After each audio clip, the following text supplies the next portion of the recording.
I'm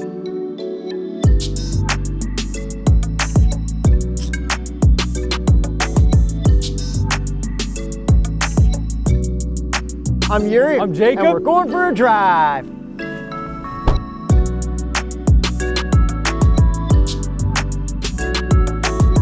'21 Mercedes-AMG GLA. 35 4MATIC with race start.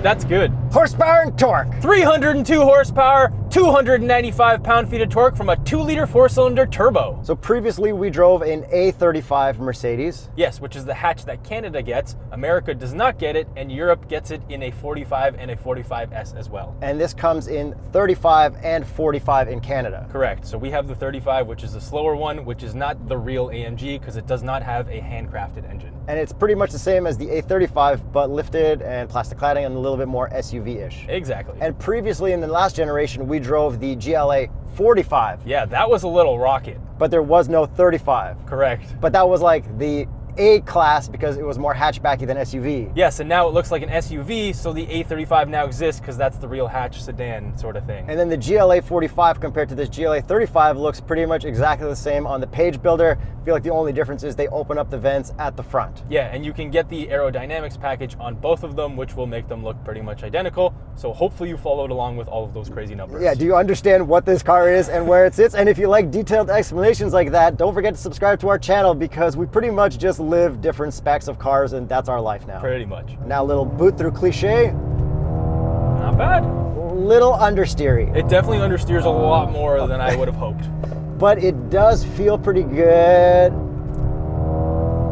I generally felt better in the A35 by a long shot. Yeah, this just feels like it was built as an SUV. Exactly. But we still have some power if I just floor it. Power-wise, it's great. It kicks into gear so quickly and it's so much like stiffer and more aggressive than I would expect like comparable BMW to be. Yes, for sure. The overall suspension and overall AMG feel is always stiffer in AMGs than it is in like M or M Sport cars. Okay, but we'll talk about that later. Let's dabble into the looks and interior very quickly. So from the outside, it's the new style Mercedes, so we've got the new SUV style headlights. Yeah, and overall, this just looks like an SUV now, which I really don't like because the previous gen GLA just looked a lot better to me. But we have the A too. Yeah, I know. And then now on a 35, we get the Panamericana grille, where in the previous one, you'd get that line across or like the pin style grille. I think this looks really premium. You get a more high class look for less money now. Yeah, for sure. This front end does look better. And move around to the side, I love these wheels. They are absolutely massive. Yeah, they're okay. I mean, they're not my favorite Mercedes wheels at all. But they're a nice clean 5-spoke. They're so classic. And what would be the Continental recommended tire for a GLA 35? The Continental Sport Contact 6 and the Viking Contact 7 for the winter. So this does have plastic cladding and so will the 45, which kind of sucks. Yeah, but it's an SUV. And then as for our body lines, we don't have those old style Mercedes body lines that had like the big cuts at the top, bottom with the crazy reflections. This one is like smoother at the top and a little bit of a hard body line at the bottom. Not my favorite, but things change and that's good. In the future, I'm sure they'll be like way crazier and then mellow out again. Hopefully, because yeah, this is a little boring from the side. Bro, the world is waves, you know what I mean? Yeah, for sure. And moving around to the back, we got some pretty good taillights, SUV style. They are circular. Yeah, we got a cool little lip spoiler, a little extra on there. And our exhaust is single dual round pipes, which looks pretty good. And then we got a little diffuser in the middle, but we should also probably listen to this car. Yeah, we should, from the outside. And it does not let you rev all the way out. It stops you at $4,000, so that kind of sucks. However, a CLA 45 will let you rev all the way to the top. Yes, so probably a GLA 45 would as well. Hypothetically. So overall, looks-wise, doesn't look as cool as the last gen AMGs, but now there's an A version which is cooler, so it's fine. Yeah, I think this is probably the worst looking vehicle in the Mercedes lineup. B-class? I don't think they make that anymore. Bro, Europe has pure ugly models. Yeah, but here. Okay, but... So now touching on the interior, it's pretty much the same new style from Mercedes. What I really like about this one is the ambient lighting. It's these LED strips that are visible in the daytime. They're very bright. They look really good. One of the best in the segment. Yeah, and the overall interior is actually quite nice. It's a huge step up from the previous GLA, which is really good. And then we also have a lot of gloss black, which does kind of suck as well. Okay, we have the touchpad and voice control instead of just having the old rotary wheel. And I think even the first GLA we drove had like the really bad tacked-on tablet. Yeah, and then these buttons are all matted out, whereas in some other Mercedes they are gloss black, so this looks kind of cheap, even though I appreciate that it's not gloss black for the actual buttons. How's it going? Oh, I love your guys' videos. Sweet, thanks. That's wild. Are you guys filming this today? Yeah. That's super sick. Yo, drive safe. I will, man. Have a good one. Take care. Is that the guy that ripped it by us? Yeah. And then you also get the cool double screen infotainment and gauge cluster, which you can also get in a GLA 250. That's the lower trim, which I drove when I went to that pumpkin patch. And that was a lot slower than this, but it had a lot of similar stuff, which is nice. But you did complain about the road noise in that one, and it is kind of loud in here as well. Yeah, not the best road noise, but in an A, you don't really expect good noise reduction, but from a Mercedes, you should in general, I think. Exactly. But then there's even weird stuff like this doesn't have a full 360 camera. Right, but it has nice parking sensors and Super HD cameras. But I feel like a Mercedes should all have 360 cameras at this point. Yo, it's options on everything. But I don't they gotta like charge you for something. I don't like that. And then, yeah, this is voice control and this touchpad. This touchpad is better than most other touchpads. I definitely like this more than Lexus and anything from Acura. Yeah, but it's just overall still not that good of a system. I just don't like it that much still. Yeah. It takes a lot of getting used to. Every time you hop into a Mercedes, you have to like recalibrate your head. But voice control works really well, and I really think they're just moving to strictly voice control. They are for sure. So then in that case, it's fine. Like, watch this. Hey, Mercedes. Radio station AM 680 News.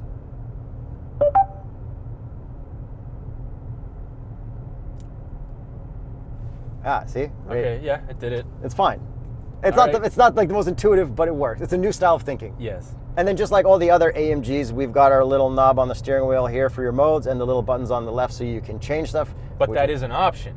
Yeah, but it's nice to have it. Exactly. I'm just saying it's not on every AMG. It's just on every AMG that we drive. Yeah, sorry we haven't driven any like base model Mercedes anymore. It's kind of like once you get to a certain point, they don't really want to throw the lower trims at you because they don't want you to say anything bad about it. Well, plus nobody watches those, so Yeah. yeah. I mean, we did do an A250 in like Croatia. But that was when like the whole thing was new, MBX was new. Yeah. Like it made sense why we did that at I the time. I like those. It was good. And then what do you think of this material up here? I like it. Dark ash wood or something, I believe. And- Open pore. And the way it looks, it's completely different than all the other Mercedes. And then we've got cup holders that work just fine. We've got a phone holder with a little thing that comes out. We have Apple CarPlay. Do we have Android Auto? I believe we do, but I'm not going to test it because I have an iPhone. And then we've got only USB-C at the front in front of the cup holder, so you need an adapter if you don't have a USB-C cable. And how about the visors? Ah! 3, 2, 1. Fail. Fail. And then how about the seats? Comfortable? Seats are pretty comfortable. A little firm on the firmer side, but still very comfortable. I have a bad back, so like I think I kind of like this more than like sinking into something that just ruins my posture. But you can also get AMG performance seats, which I would not recommend in a vehicle like this. How about the back seat room? Back seat room is pretty good. How about the trunk space for the Box test. 1, 2, 3, 4, 5, 6, 7, 8, 9, 10. Sorry, Pin 890 and Rajan. Get your own box on patreon.com/TheStraightPipes. One more box than the A-Class hatch, which kind of makes sense. And then there's a couple more knickknacks in here, but we'll talk about that with you behind the wheel. What's a knick-knack in a car? A gauge cluster. That's a knick-knack? It could be a knick-knack. All right. Isn't a knick-knack like a dumb, like, little thing? Oh, nice limited edition merch you got there. Oh, thanks. That's my face on it. You got a pretty nice one, too. Thank you. Race start.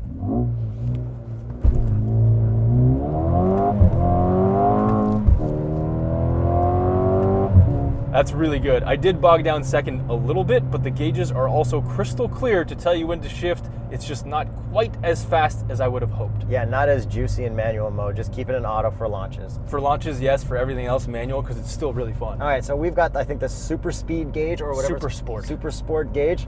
And the cool thing is on the right and left, you can change it. On the right, we've got our horsepower, torque, and boost, which is like a really cool animation. That is my favorite gauge of any manufacturer that has come out with like a new style gauge in the last like year. And then you can make attack and speed on one side and the other. And when you do that, what's cool is that it'll throw your gear number in the middle and throw your speed to the side. Yeah, while that is super cool, on the left gauge, I can't get the actual information that I want. the way that I have to configure it moves the speed over, which I actually want the speed on the left. So just that left gauge is a little bit weird, and I wish I could have like AMG sport gauges on the left rather than on the right, and I can kind of customize a little bit more on that left side. Yeah, I think it was designed around the speed bar on the left, the tack on the right, and then the middle tack in the center, because that looks very aesthetically pleasing. Yeah, which is different than how you can configure the AMG GTR gauges, but that's also an AMG GTR. Yeah, that's last gen. Yeah.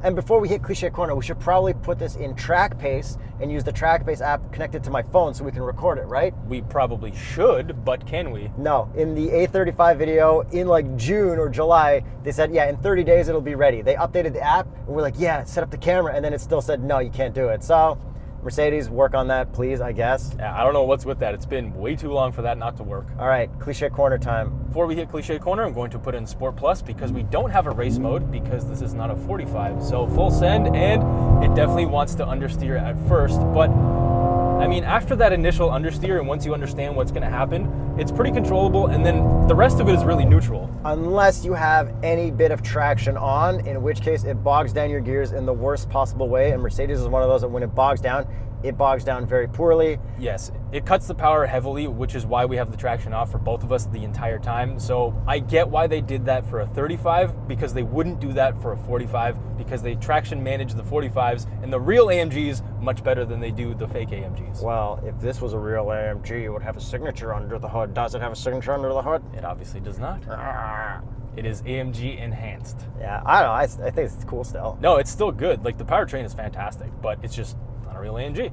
So this powertrain does rip pretty hard. Like, the boost comes on quick, and it's just, you get quite a bit of boost, and it's really enjoyable to manually shift this 8-speed dual clutch because it does shift quite quickly. Yeah, it's really cool. And then you get those cool like red shift lights that pop at the bottom. Lots of cool movement. But what if we put it into comfort, got it out of manual, and then floored it? Hold on. Let's get nice and chill. That's pretty good.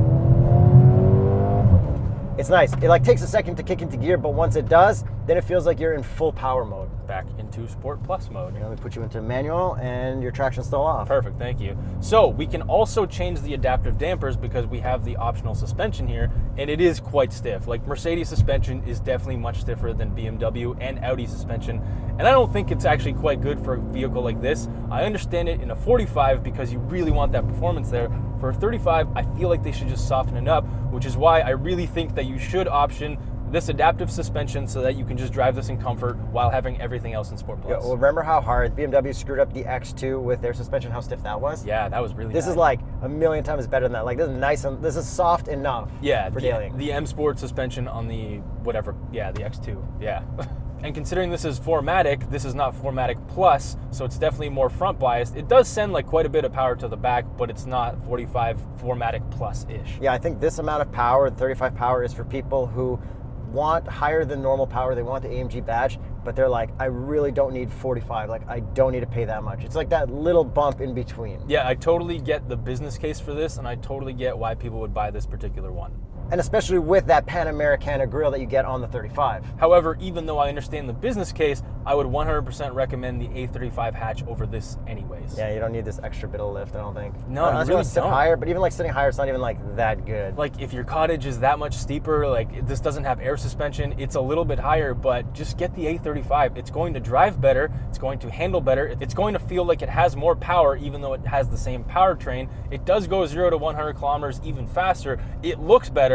There's literally no reason to get this over the A35 unless you just want to sit higher. Yeah, 35 to 35, that one kills us. So I think that's pretty much everything we need to talk about this. Should we get to the price? No. And I have saved the worst for last. The AMG driver's package, which is what we have, normally includes a sportier exhaust, which is great. I love that they include that. However, I went on the website and I saw that they have something else that's labeled slightly differently for this car. It's called AMG Real Performance Sound. So that got me naturally interested because it didn't say exhaust.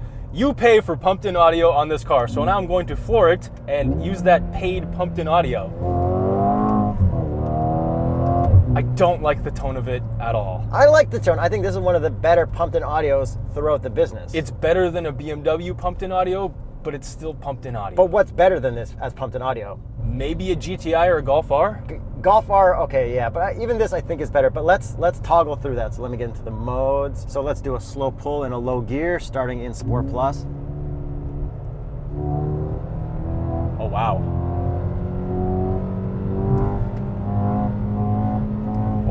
I am not varying my foot. That is the pumped-in audio varying. Yeah. That's almost Edge ST levels of badness. But it sounds good. It does sound, yes, it does sound better than an Edge ST. I'm sorry, everyone I offended by that. But also, who else has done a comparison like that with audio tones pumped in? Like, I think we're the only guys who can pull that off. I think so. Nobody's ever done that. Give me some, subscribe. Yeah. So anyways, I don't like it. Everyone's paying for pumped-in audio now, which is pretty crazy. State of the car industry. Let's get to the price. Well, maybe they're gonna have subscription pumped-in audio. Maybe. In which case, you just stop paying the subscription, and it's like a good thing. Yeah. Or maybe they're gonna have subscription, like it'll just say subscribe.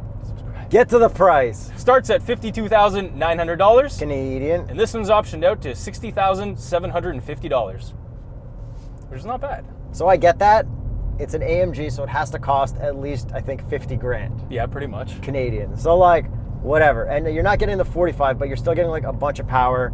It says AMG. It looks cool, and it's not like fake look cool where you're putting fake badges and fake stripes on like something that's not really an AMG. Yeah, and I generally like everything about this car, but everything in this car is available in the A35, which is why I 100% would just recommend getting that instead. So let us know what you think of the GLA35. Are you cross-shopping this against an A35? Those are the people we really want to hear from. And click on this video, which is the A35. Yeah, that was a cool little car. Right over here. Maybe the old GLA45 too. Maybe.